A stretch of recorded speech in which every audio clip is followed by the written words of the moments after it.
Welcome to Art Ed Radio, the podcast for art teachers. This show is produced by The Art of Education, and I'm your host, Tim Bogatz. So everyone is on a winter break right now, and I assume, since we're all teachers, it is a well-deserved winter break. Now, I always like these breaks because it's a great time to relax, to enjoy some time off, to do all of the things that you never have time to do when you are teaching. And as great as that is, I know that partway through break, a little part of you is ready to get back to school. And honestly, I think that's a good thing. I think you want that excitement. You want to look forward to what you're doing every day in your classroom. You know, we've talked before about burnout, how to deal with burnout. And I think this conversation kind of fits into that mindset. We're going to talk today about some of the positives, some of the things that make you want to continue to come back to your classroom day after day.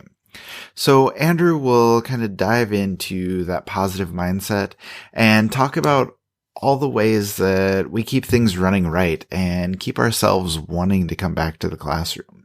We'll talk about the short-term things that we look forward to and kind of those long-term goals that we set for ourselves as we keep looking forward to coming back. Because both of those things, both short-term and long-term, are so important in keeping the right mindset. So let me bring Andrew on. I'm looking forward to it because it's been a few episodes since he and I have been together for a podcast, and we can get the conversation started about positivity, inspiration, and what keeps us coming back year after year.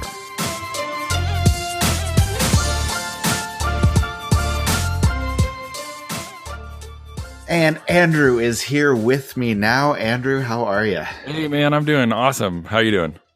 I am doing really well. Excited to talk to you. It's been a while since we've chatted together, but we're on break right now. And even though it's, right in the middle of the holiday season, everyone's still kind of thinking about getting back to work because it's always in the back of your mind. But, you've been doing this for well over a decade now. So my question for you is, besides that sweet, sweet paycheck, what keeps you coming back year after year? Well, man, thanks for the kick and the feelings right there, making me feel old. You really strung that one out there. Over a decade.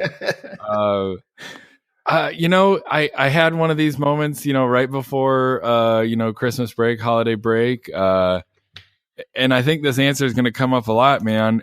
Sometimes it's easy to get kind of bleak or pessimistic and start to feel that burnout a little bit, but then you have kids. It's all about the kids, your students. I had a kid come up to me. He's like, I do this thing every morning. We share good news, good things. And I pick on 3-4 kids. I'm like, all right, who's got some good news? And a kid came, he turned, he said, yeah, Ms. McCormick, my good news today is my drawing. It's looking way better than I ever thought it would. And when we first started this project, I didn't think it was going to be very good. And I'm really proud of myself. And I was just like, oh, right on, man. And I kind of pivoted a little bit and I asked everyone, I said, looking at when we started this semester in drawing class and where we are now, who in here feels like they've gotten better? And, almost every kid raised their hands. And I think that's why we do it. We do it to connect with kids and to show them not just the art skills, but, things like perseverance and grit and creativity. And sometimes I just think, if I didn't do this, who would do it? And when would these students be having as good an experience? Yeah, I think that's a really, really good point. And I've felt that same way before too, where, we have something special in our art rooms because, so many other courses have this curriculum that they have to follow day by day by day.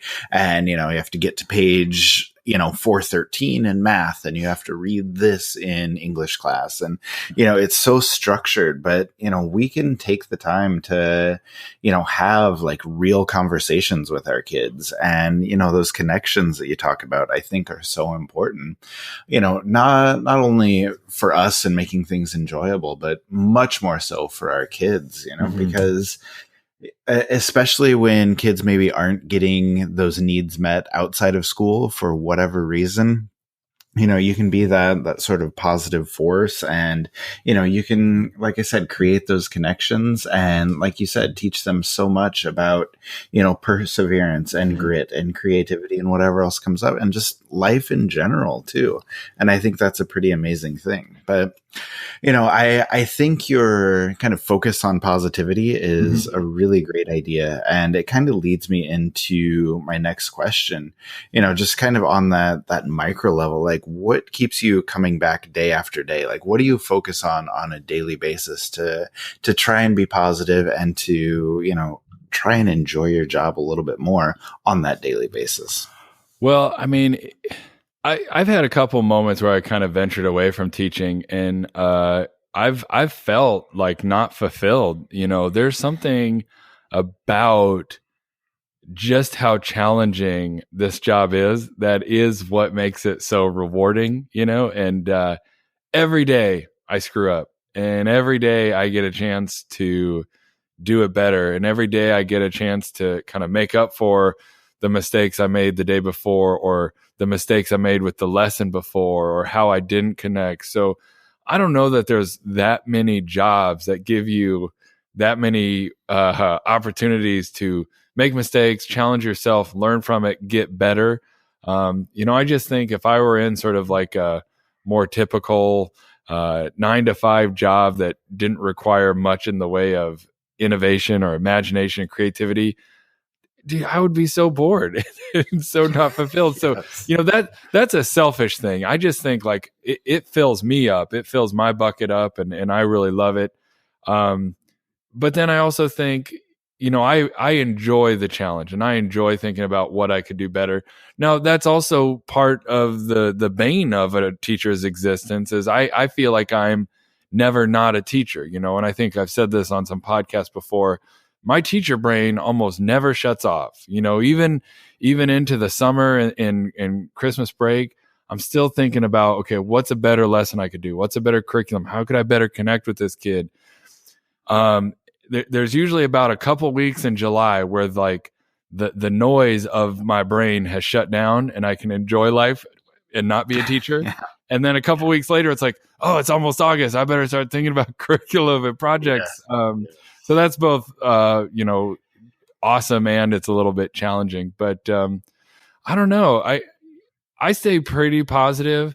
I think last year I had kind of a rough year, and I would tell anyone who would listen on this podcast or people I'd meet on the street, total strangers, it was probably one of the most challenging years I've had. And this year's gotten a lot better. And I think going through that, going through a rough year and then kind of seeing the strides you've made kind of come to fruition, that's an awesome feeling. And I just think it's really important to think about kids learn so much more, what they see versus what they hear and what they do.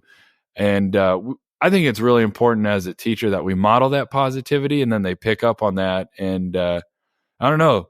I think if I weren't in this job and I didn't do this every day, I would not be a positive person, because I can be pretty pessimistic if left to my own devices.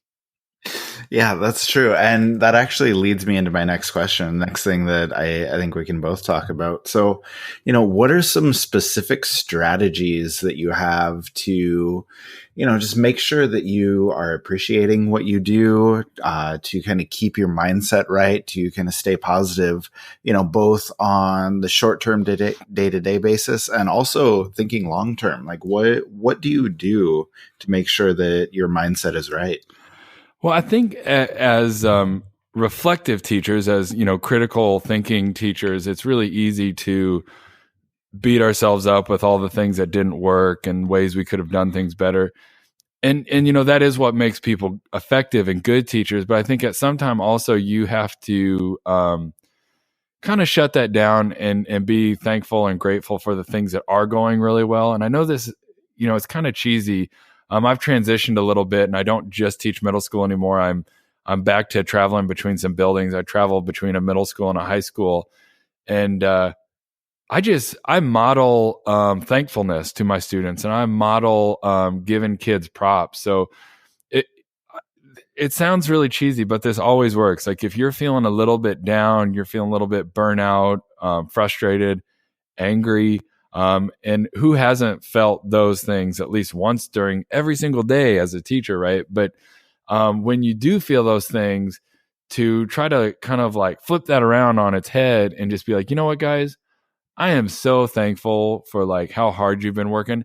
And sometimes we got to like bend the truth a little bit with our students. Sometimes it's like, I'm not really saying what I want to say to you guys right now because you're kind of driving me crazy, but I'm going to flip this around and on the positive, I'm going to say something really nice to you and how we're doing.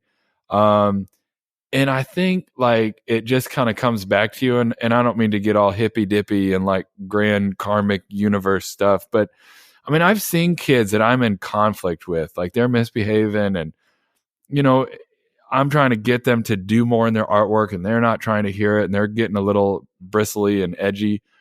And I'll just say, hey, man, like I love how hard you've been working on this project. Like I can see that you've really come a long way. And I really appreciate that. And I know you can do this. And you can just see these kids like kind of melt in front of you, you know, because they're all ready to just one up you and go to battle. But then when you spin it around and you're like, get positive, despite the fact that our knee jerk reaction is to be like, listen here, man, I'm going to tell you what the deal is. Those kids just kind of melt. And I don't know. I think like there's some kind of like mental jujitsu you can do as a teacher. Like when you are feeling down and burn out, like just really try hard to like verbally out loud tell your kids something awesome, something positive, something that you're thankful for. So I'm going to give you another, for example. I know I've been talking for a long time, but I have an 8-hour class that is just awesome. And it's the final class of the day. And every teacher knows that's one of usually the worst classes. That one and the one like right before lunch, right? And these guys, man, they come in and they work hard. They are like serious, down to business.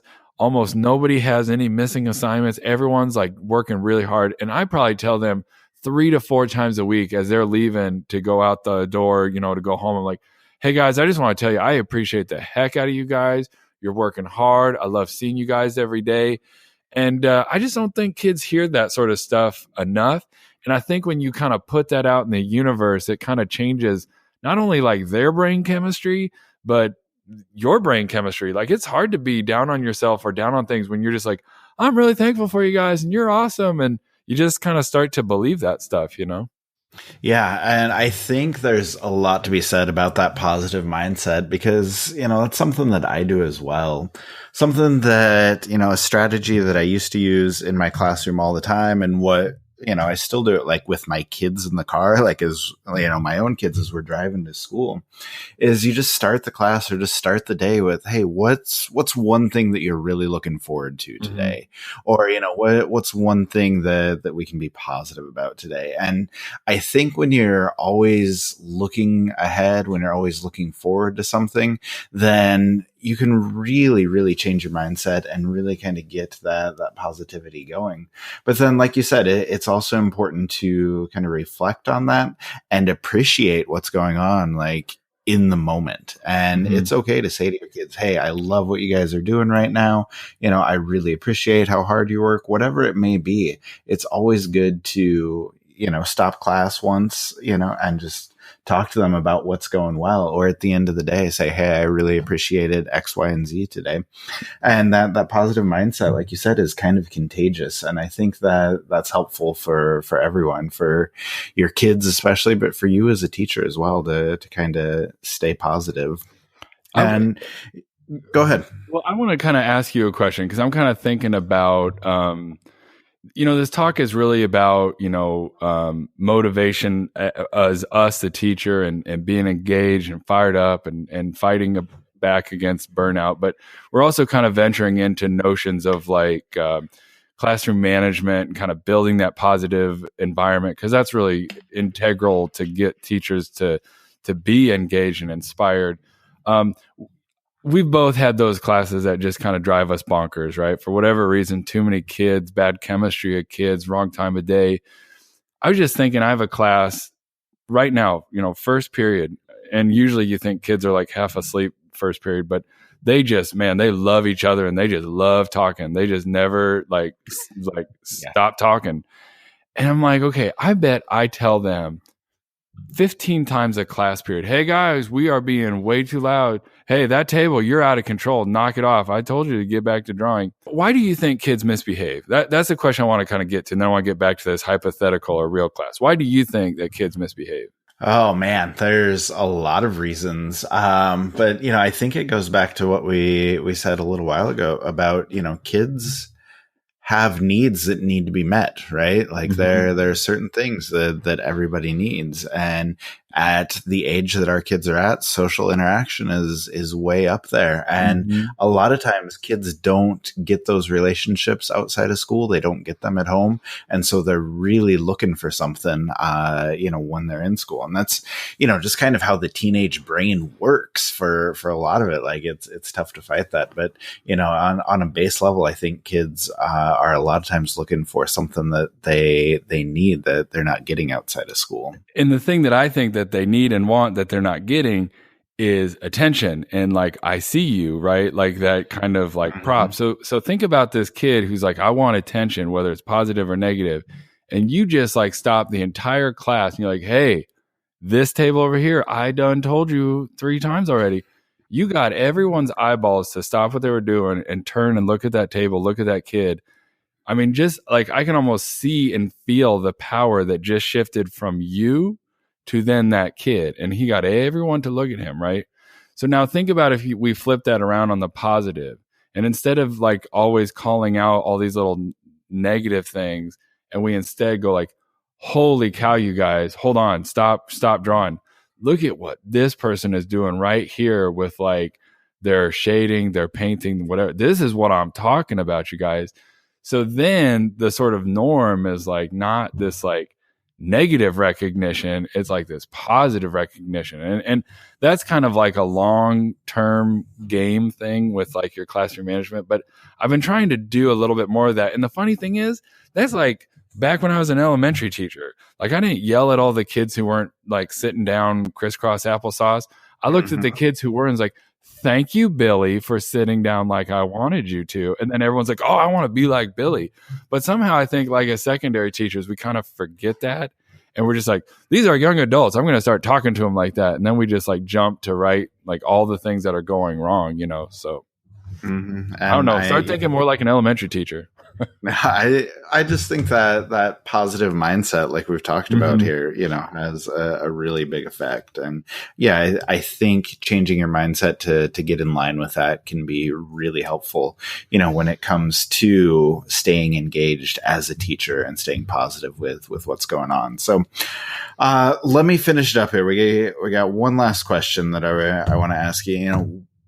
What advice do you have for teachers who are just kind of grinding it out? Like we've talked about trying to keep it positive, but if you can't do that, if you're still feeling like you're just going through the motions on a daily basis, you're not loving your job, like what would you tell them? Like where can people go or where should they go in order to find inspiration? Or, how can they change things up to make them want to keep coming back to their classroom? Well, I mean, I think one of the things that it's tough if you're a new teacher or you've switched over jobs or something like that. But I think trying to put things in perspective, like is really helpful. And I know it's tough and sometimes it's hard to like kind of switch gears and think logically instead of emotionally. And I was guilty of that last year. Like I said, I was just like, this is the worst year ever. And then it's like, oh, second year, oh, things are like going better. Right. And I didn't have that perspective to know like, that I was kind of like in a rebuilding year and like it was just going to take time to get better. So if you have other colleagues that you can talk to, I guarantee every veteran teacher's had a bad year, a bad class, a bad semester. And not that it's just commiseration, but it's like the perspective that like, yeah, you're going to get out of this and you're going to be fine. And actually, like the old adage of what doesn't kill you makes you stronger, like you're going to be a better teacher for having a year where things kind of didn't work out, but you've got to be able to pull your mindset up to focus on your kids, to want to come back next year and to want to give it another go. And I think all it requires is that one kid, that you've made a really big positive influence in their life. And if you weren't there, I mean, like that kid just wouldn't have had that. So, I mean, I think that's what keeps me coming back every year. And I've got hundreds of kids like that, whether it's kids, when I first started teaching, who now, we're kind of connected via Facebook or Instagram or something, or the kids that I have now. I mean, you just think about this sort of positive influence that we cast throughout our career. Man, it's an awesome job. And I really mean it in like the overpowering power, like just awesome responsibility that we as teachers have. Yeah, I think that's really well said, and I think that's probably a good place to leave it. So we'll take that advice, we'll run with it, and we'll close it out there. So, Andrew, thank you very much for the awesome advice, the awesome insight into what's going on in your classroom. My pleasure. It must be break because we are just like spewing positivity, and sometimes that's not always our forte. So we must be relaxing and kicking it and feeling some good vibes. I think so, and I think that's a good tone for this episode. That's something we needed. Right on, man. We'll talk to you later, man. Thank you to Andrew for coming on. As always, he's very well-spoken, has a lot of great ideas. I hope our conversation about this has been helpful for you, and I hope you can take some time to appreciate all of the good things that are going on in your classroom and start thinking, like, what are those short-term things that you really love? What are your long-term goals? Just spend some time in the next week or so thinking about these things and getting your mindset right. And if you're interested in another perspective on this, check out the Everyday Art Room podcast from last Thursday. Cassie Stevens talked about how she hits the reset button over break.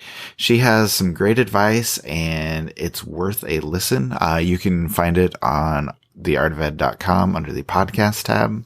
And even though it doesn't seem possible, Cassie is even more entertaining and more charming than Andrew and me. So I think you'll enjoy that listen. Then really quickly, before we wrap up, I want to remind you to sign up for the Art Ed Now conference. It is just over a month away, February 3rd, and it is the best day of professional development that you can find. Alexa Mead, an amazing contemporary artist, is going to be our featured presenter. There are over 20 other incredible presentations that cover every topic in art ed. And I've seen some previews of some of the presentations, and let me tell you, you are going to love them. Some of them are hilarious. Some of them are really inspiring, but every single one is going to entertain you and it's going to make you think. So check out all the details about the conference and register at artednow.com. You do not want to miss it. Now, next week, we will be back to ring in the new year, Andrew and I together again for the second straight episode. We're going to be answering some listener questions in a New Year's mailbag that should be quite a bit of fun. If you have any questions, send them to radioguys@theartofed.com, and we'll see if we can get some of your questions on the air. I hope you can join us next week.